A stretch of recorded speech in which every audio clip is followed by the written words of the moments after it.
당시에 또 헤롯의 엄청난 공포 정치가 있었습니다. 우리가 마태복음에 보면 3살 이하 난 어린아이들을 죽이라는 명령이 있었잖아요. 그만큼 헤롯은 대단히 악한 왕이었습니다.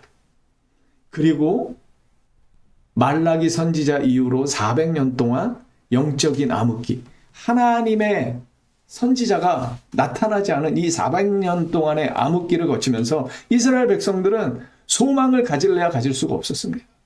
정말 어둠 속에서 겨우겨우 행할 수밖에 없었던 것입니다. 이런 상황에서 이사야 선지자는 예언을 했고 그 예언은 700년 뒤에 그대로 실현된 것입니다. 그렇기 때문에 이들이 이 예수님의 오심에 대해서 정말 놀라운 그 발견일 수밖에 없었고, 이 예수님의 오심은 그들의 삶의 모든 것들을 바꿀 수밖에 없는 것이었습니다. 특별히 아까 정치적인 이야기도 했고, 삶의 이중고, 이중과세 때문에 어려움을 겪는, 그리고 예수님이 태어날 당시에 그래서 마국간에서 태어나실 수밖에 없는 이런 여러 가지 상황들. 그런데 그 중에 한 가지 이 헤롯의 포갑 정치를 좀 이렇게 우리가 잠깐 살펴볼 필요가 있는데, 이 요세푸스의 그 기록에 의하면 헤롯은 자신의 권력을 지키기 위해서 자기 아내도 죽입니다. 물론 그게 나중에 잘못된 정보에 의해서 죽였다는 걸 알지만 이미 생명을 잃은 그 아내가 살아날 방법은 없죠. 그리고 거기서 멈추지 않습니다. 거기서 멈추지 않고 이렇게 자기의 아내를 잘못된 음모에 의해서 죽이고 난 다음에도 이 헤롯은 이 왕권에 대한 이 욕심 때문에, 이 불안함 때문에 누구를 죽이느냐? 자신의 세 아들을 다 죽입니다. 그래서 로마 황제 아우구스투스는요, 이렇게 조롱했다고 합니다. 헤롯의 아들이 되느니 그의 돼지가 되는 게 안전하겠다. 이게 무슨 말이냐면, 당시에 이 유대인들이 돼지고기를 먹지 않잖아요.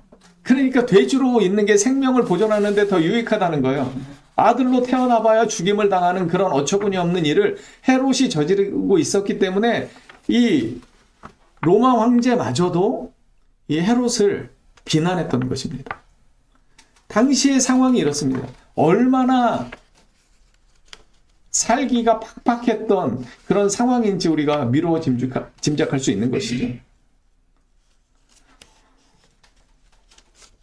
잠깐 헤롯에 대해서 좀 더 나누자면, 헤롯은 에돔 출신입니다. 에돔 사람, 이방인이었습니다.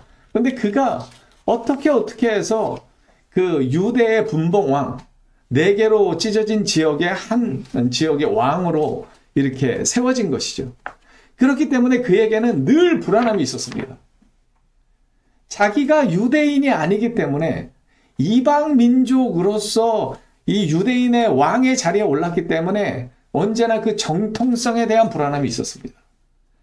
그래서 안절부절하지 못했고 더 의심할 수밖에 없었고 더 그 자리를 지키기 위해서 말도 안 되는 이러한 짓을 헤롯은 감행했던 것입니다.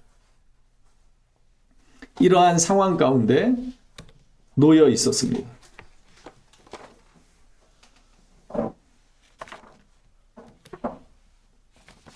예수님이 오셨던 그 시대는 단순히 정치가 불안했던 시대가 아니고, 이 미친 왕이 자기 아내와 자식까지 죽이고 자신의 죽음을 위해서요, 어떻게 얘기했냐면요, 자기가 죽을 때가 됐는데 헤롯이요, 자기의 부하들을 다 같이 죽이라고 그랬대요. 왜냐하면 멀쩡한 사람들이 죽으면 어떻게 되겠어요? 그의 가족들이 슬프겠죠. 그러니까 자기의 죽음이 슬픔으로 그렇게 애도하는 사람들이 많아질 수 있도록 이 사람들도 자기의 부하들, 가까운 사람들을 죽이라고 유언을 했다는 거예요. 물론 그 유언이 지켜지지는 않았다고 합니다. 다행히. 그럴 만큼 이 헤롯이 미치광이었다는 거예요. 이런 헤롯의 이 포갑적인 정치와 로마의 억압, 그리고 이중과세, 400년의 영적인 이 암흑기, 이 네 가지가 다 합쳐져서 이스라엘에게는 정말 빛도 없고 소망도 없는 그런 상태였습니다. 모든 것을 다 포기하고 싶었던 그런 상황에서 오늘 주님이 이스라엘의 참 빛으로 소망으로 오신 것이죠. 시작. 흑암에 행하던 백성이 큰 빛을 보고 사망의 그늘진 땅에 거주하던 자에게 빛이 비치도다. 아멘. 아멘. 여기 보면은요, 흑암에 행하던 백성들이 정말 습관처럼 행했다는 거예요. 어둠 속에 행했다는 거예요. 그런데 여기서 큰 빛이라고 나오잖아요. 이 빛은 많은 주석가들이 메시아의 나타남으로 해석하고 있습니다. 너무나 당연하죠. 그리고 아까 우리가 읽었던 것처럼 요한복음 1장 9절에 참 빛이 오셨습니다. 메시아, 그 메시아의 빛을 보고 사망의 그늘진 땅에 거주하던 자에게 빛이 비쳤다 이렇게 표현합니다. 이것은요, 어둠이 스스로 물러나는 것이 아니라 빛이 비추기 때문에 빛이 비추는 순간 어둠이 어떻게 되죠? 그냥 사라지게 되어 있습니다. 그것처럼 이 암울한 세상 가운데, 이 빛이 없는 어두움 가운데 예수님이 나타나시니까 이 빛으로 인해서 어둠이 완전히 그냥 물러나 버리는 그런 현상을 표현하고 있습니다. 여러분, 우리가 겪는 현실이 때로는 어둠이 지속되는 것 같지만 예수님의 진리가 선포되는 순간 그냥 이 어둠은 사라지게 되어 있습니다. 지금 잠시 가리워진 것 같지만 하나님의 진리는 반드시 나타나게 되어 있습니다. 그것이 이 역사가 증거하고 있는 것입니다. 많은 크리스찬들이 억울한 일을 당하고 그렇게 저주받은 것처럼 끝나 보였지만 그들의 희생을 통해서 하나님은 놀라운 하나님의 구원을 이루어 가시는 분이시기 때문에 그렇습니다. 제가 늘 이야기하는 것처럼 저는 그럼에도 불구하고 많은 이 나라를 향한 애국심을 가지고 자신의 인생을 걸었던 애국자들이 그 억울함을 풀게 되기를 기도하고 축복합니다. 그리고 그들이 하나님의 은혜 가운데 이 땅에서 정말 회복된 삶을 살게 되기를 간절히 바라고 있습니다. 그리고 저와 여러분이 이 땅을 살면서 하나님이 주시는 놀라운 풍요의 복을 저는 받아 누리기를 너무나 소망하고 기도합니다. 그래서 부족한 상태로 살아가는 것이 아니라 빌리는 자로 살아가는 것이 아니라 구워주는 자로 살아가기로 저는 기도합니다. 하지만 하나님께서 우리를 어떻게 하실지 모릅니다. 하나님께서 수많은 애국자들을 어떻게 대하실지 모릅니다. 그 크신 뜻을 우리는 알 수 없습니다. 하지만 한 가지 분명한 것은 400년의 암흑기 동안 하나님이 침묵하신 것이 아니었습니다. 하나님은 늘 일하셨고 준비하셨고 계획이 있으셨습니다. 그래서 2000년 전 그 암울한 이스라엘 땅에 예수님이 오신 것입니다. 지금도 마찬가지라고 저는 생각합니다. 때로는 하나님이 왜 일하시지 않으실까? 하나님이 왜 내 기도에 응답하지 않으실까? 우리는 의심할 때가 있지만 부족해서 주님은 언제나 일하십니다. 아멘. 주님은 언제나 보고 계십니다. 아멘. 주님은 언제나 계획을 갖고 계신 분이십니다. 주님은 완전하신 분이시고 빛이십니다. 그 빛이 반드시 드러나게 되어 있습니다. 우리가 잠깐 못 보는 것일 수 있지만 그 빛은 가리워진 적이 없고 가릴 수도 없는 빛입니다. 그 주님이 이 땅에 오신 것입니다. 그것이 성탄의 기쁨인 것입니다. 아멘. 여러분, 이것은 이사야가 예언했던 내용이고 말했던 내용입니다. 당시의 상황이 어떠했는지, 당시의 시대가 어떠한 시대를 살아가고 있었는지를 이사야가 고발합니다. 어떻게 고발하냐면 악을 선하다 하며 선을 악하다 하며 흑암으로 광명을 삼으며 광명으로 흑암을 삼으며 쓴 것으로 단 것을 삼으며 단 것으로 쓴 것을 삼는 자들은 화 있을진저 스스로 지혜롭다 하며 스스로 명철하다 하는 자들은 화 있을진저. 포도주를 마시기에 용감하며 독주를 잘 빚는 자들은 화 있을진저.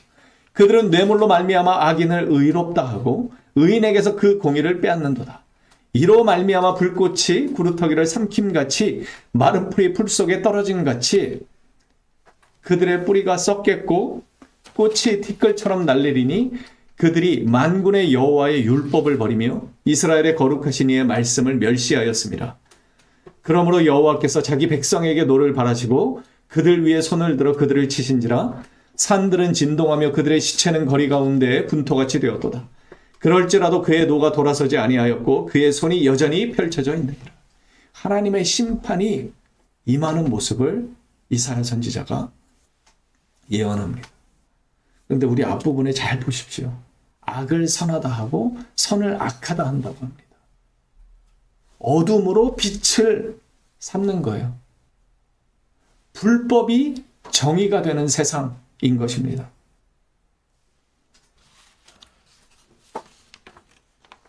그렇기 때문에 하나님께서 이들을 어떻게 하신다고요? 하나님의 율법을 멸시했기 때문에 심판하신다는 것입니다. 여러분, 하나님의 심판은 임할 수밖에 없는 것입니다. 하나님을 거부하는 자들에게, 하나님을 멸시하는 자들에게 이 하나님께서 반드시 그 심판을 내리실 것입니다. 그것이 법이 정의를 잃고 권력의 도구가 되었을 때 그것은 세상에서 가장 정교한 살인 병기가 되었습니다. 왜냐하면 막을 수 없기 때문이죠. 누가 누군가를 살해한다면 그것은 살인 죄에 해당하니까 처벌할 수 있습니다. 그런데 이 법이 이렇게 정의를 잃어버리면, 하나님의 의도를 잃어버리면, 하나님의 뜻을 저버리면 정말 살인 병기가 되는 것입니다. 저는 이 나라가 이렇게 되어가는 것 같아 참 불안합니다. 그렇지만 법 위에 계신 하나님을 우리는 믿고 따라야 합니다. 그래서 우리는 포기할 수 없는 것입니다. 여러분, 밤이 깊을수록 별은 더 밝게 빛난다고 하잖아요. 세상의 법이 하나님의 법을 지우려고 할 때 우리는 더 선명하게 하나님의 법을 마음에 새겨야 합니다. 우리는 분명한 기준이 있습니다. 무엇이 옳고 그른지 우리는 법전을 잘 모르지만 하나님의 말씀을 알기 때문에 하나님이 원하시는 바가 무엇인지 우리는 너무나 분명히 알고 있습니다. 아닌 것을 아니라고 할 수 없는 시대가 다가옵니다. 죄를 죄라고 이야기하면 명예훼손죄로 걸려 들어가는 시대를 우리는 살아갑니다. 하지만 하나님이 아니라고 한 것, 하나님이 죄라고 한 것에 대해서 우리는 분명하게 이야기할 수 있어야 하고, 하나님이 지키라고 한 그 하나님의 법을 우리는 지켜내야 합니다. 그분이 올바른 신앙을 갖고 있고, 신앙을 갖고 있고, 자신이 이게 아니라고 생각을 하는 많은 분들도 이야기하지 못합니다. 왜냐하면 성도들이 떠나게 될 것이 두렵기 때문입니다. 하지만 저는 다행히도 그럴 염려가 없어서 마음껏 기도하고 마음껏 이야기합니다. 그리고 제가 전에도 말씀드렸다시피 교회가 가르쳐야 된다고 저는 생각했습니다. 교회가 올바른 것을 가르치지 않았기 때문에 많은 사람들이 흔들립니다. 저는 아무 힘이 없죠. 아무도 저를 알아주지 못합니다. 그래서 알아주는 목사님들이 고통을 받고 있잖아요. 우리 소년보 목사님 벌써 구속되신 지 너무 오래됐죠. 그런데 아무도 교계에서 그분을 위해서 나서지 않습니다. 너무 안타깝죠. 빛으로 오신 예수님은 우리가 그렇게 살기를 바라지 않으신다고 저는 확신합니다. 예수님의 제자들, 그리고 예수님이 어떻게 이 땅에서 그 생을 마감하셨습니까? 물론 예수님은 다시 부활하시지만 예수님의 삶의 모습을 보십시오. 그분은 죽기 위해서 오신 것입니다. 무엇을 위해서요? 하나님의 진리와 하나님의 빛 대신과 하나님의 구원을 위해서 그분은 죽기를 작정하고 이 낮고 낮은 땅에 오신 것입니다. 그런데 우리는 어떻습니까? 내가 손해볼까 봐, 내가 욕먹을까봐, 내가 피해볼까봐 입을 다물고 있을 때가 너무나 많이 있습니다. 그래서 너무 무명한 사람이지만 그렇게 짧게나마 나도 하나님의 뜻 가운데 이렇게 살아가고 있다 보여주고 싶었습니다. 여러분, 빛으로 오신 예수님을 따라 이 어두운 세상 가운데 참 진리를 선포하는 우리가 되었으면 좋겠습니다. 아멘. 아무리 우리를 욕하고 미쳤냐라고 댓글을 달지라도 그것이 하나님이 원하신 것을 원하는 것임을 아는 순간 우리는 침묵할 수 없는 것입니다. 다수결이 인권이라는 이름으로, 평등이라는 이름으로 하나님의 법을 재단하기 시작할 때 여러분, 우리는 더 이상 침묵할 수 없는 것입니다. 그래서 이 땅에 빛으로 오시고 소망으로 오신 그 예수님을 따라 빛을 드러내고 증거하고 전하며 살아가는 우리 모두가 되기를 소망합니다.